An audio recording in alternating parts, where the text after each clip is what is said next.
This is a very quick episode of Silicon Bytes. Welcome to the channel. A quick word to thank everybody who is supporting the campaign we've got running to support events we're doing in Ukraine. Thank you to everybody who's helped us out with those. That is still ongoing, and any assistance you can give is greatly appreciated. This story is a breaking one. We can only hope that it wraps up without a disastrous conclusion, and it's about Russia's 100,000-ton oil bomb, one of its Grey Fleet tankers that is drifting dangerously out of control north of the German coast. This channel has been warning for over a year of the threats to marine ecologies from Russia's rust bucket fleet of clapped out illegal tankers, transporting its blood oil to unscrupulous buyers around the world to fuel Putin's genocidal war.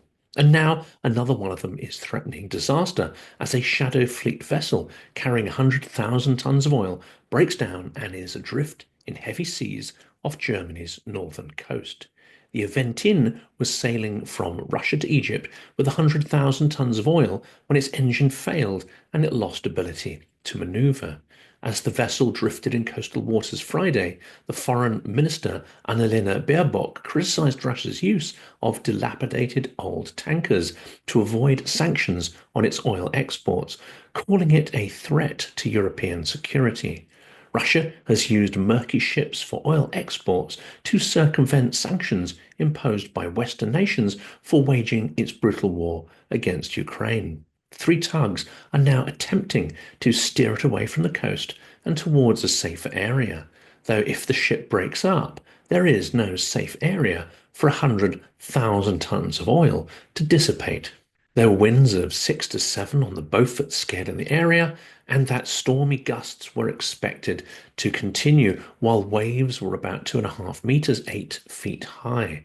The whole convoy was traveling slowly at a rate of 1 to 2 knots or 2.5 kilometers an hour to safer waters northeast of Rugen's Cape, Arkona.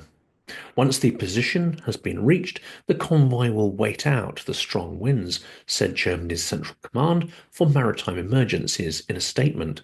Fortunately, no oil leaks have been detected. Despite the tanker navigating under a Panamanian flag, it is linked to Russia's shadow fleet that it uses to avoid Western sanctions on oil exports. By ruthlessly deploying a fleet of rusty tankers, Baerbock said, Putin is not only circumventing the sanctions, but is also willingly accepting that tourism on the Baltic Sea will come to a standstill in the event of an accident. Of course, Russia does not care because Putin does not care. The number of ships in the Shadow Fleet has exploded since the start of the war in Ukraine, according to the Atlantic Council, a US think tank. In addition to direct action against Russia's oil industry, Western countries have imposed sanctions on individual ships thought to be in the Shadow Fleet. The EU has so far imposed sanctions on more than 70 ships thought to be ferrying Russian oil. This may now seem like too few, and the actions taken far too late. As mentioned in a previous episode, the US and Britain recently imposed restrictions on about 180 more ships in the Shadow Fleet. The reports of this latest stricken vessel come a month after two Russian tankers were damaged by a storm in December in the Kerch Strait. The vessels, each reportedly carrying 4,000 tons of fuel, began leaking into the Black Sea. But of course, there's a huge difference here between 100,000 tons of oil and those two catastrophes that we reported on earlier in the month. Russia has caused massive environmental damage in and around Ukraine as well, including the destruction of the Nova Kakhovka Dam in June 2023 and the subsequent flooding, widespread forest fires, and the devastation of wide spaces of farmland. This should tell us everything we need to know about the contempt Russia has for the natural environment. Since Russia's invasion of Ukraine, the dark fleet of old vessels that lack proper insurance, have opaque ownership, and flag hop between different permissive ship registries has grown explosively to an estimated 1,400 ships, the US think tank Atlantic Council wrote in a January 2024 report. Their presence poses considerable risk to other ships, to the environment, and to countries experiencing maritime accidents caused by the vessels, it claimed. I really don't want to labour the point, but for those that understand a little of Putin's mindset, he will not stop his aggressive wars unless stopped by a greater force that has the will, determination, and resources to stop him. Equally, the Russian Grey Fleet will continue until there's a major environmental catastrophe, and even then will continue regardless until forced to stop these shipments. We are letting these ticking time bombs pass unchallenged through our waters. When the inevitable disaster comes, Europe will shoulder the burden of a cleanup, the financial burden, and will also be partially culpable for not putting preventative measures in place to prevent Russia's grey fleet from running its illicit trade.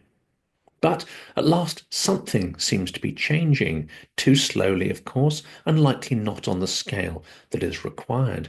But it has been reported that NATO is to send 2 ships to guard Baltic Sea infrastructure from the increasing numbers of sabotage incidents which the Russians are suspected of being behind. NATO is sending 2 ships to monitor critical underwater infrastructure and Russia's shadow fleet as well in the Baltic Sea following the recent undersea cable cuts. This was said by Finland's foreign minister. The Estlink 2 submarine cable, which carries electricity from Finland to Estonia, was disconnected from the grid on December 25th, just over a month after 2 telecommunications cables were severed in Swedish territorial waters in the Baltic Sea. NATO announced it would strengthen its military presence in the Baltic Sea in response to the cable cuts, and Finland's foreign minister Elina Valtonen said Friday that the military alliance was sending 2 vessels and we are also increasing other activities and presence in the area. Finland has long been concerned about the risks to environmental and maritime safety posed by the shadow fleet used by Russia, Valtonen said. It is clear that the shadow fleet is also a threat to critical underwater infrastructure.